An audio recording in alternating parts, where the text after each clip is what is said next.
استفادہ کریں۔ دراصل قومی کونسل برائے فروغ اردو زبان نئی دہلی جو حکومت ہند کا ایک ادارہ ہے جو اردو کے فروغ کے لیے مسلسل کوشاں ہیں، ڈائریکٹر ڈاکٹر عقیل احمد صاحب اور ان کی پوری ٹیم اردو کے فروغ کے لیے مسلسل کوششیں کر رہی ہے۔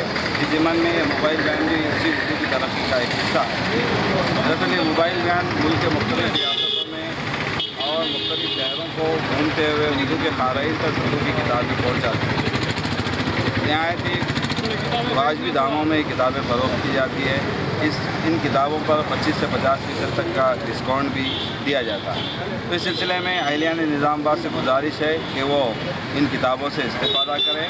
اور اس کے ساتھ ساتھ قومی کونسل برائے فروغ اردو زبان کی اور دیگر اسکیمات ہیں، اس میں سیمیناروں کے انعقاد کے لیے مالی تعاون، کتابوں کی اشاعت کے لیے مالی تعاون، کتابوں کی خریداری کے لیے مالی تعاون، مختلف پروجیکٹس کے لیے مالی تعاون، مختلف خصوصی لیکچرز کے انعقاد کے لیے مالی تعاون۔ اس کے علاوہ قومی کونسل کی جانب سے ملٹی لینگویج کورس بھی، کمپیوٹر کے کورسز بھی چلائے جاتے ہیں، کیلی گرافی کا کورس بھی چلایا جاتا ہے۔ حالانکہ نظام آباد اتنا بڑا شہر ہے، یہاں پر اردو کے اتنے قارئین پائے جاتے ہیں، لیکن یہاں پر قومی کونسل برائے فروغ اردو کا کوئی ایک سینٹر قائم نہیں ہے۔ ضرورت اس بات کی یہ ہے کہ یہاں کی جو تنظیمیں، ادبی ادارے ہیں، وہ اس سلسلے میں نمائندگی کریں اور قومی کونسل کی جو کورسز ہے اس کے جو سینٹر ہے اس کی یہاں پر منظوری کروائیں۔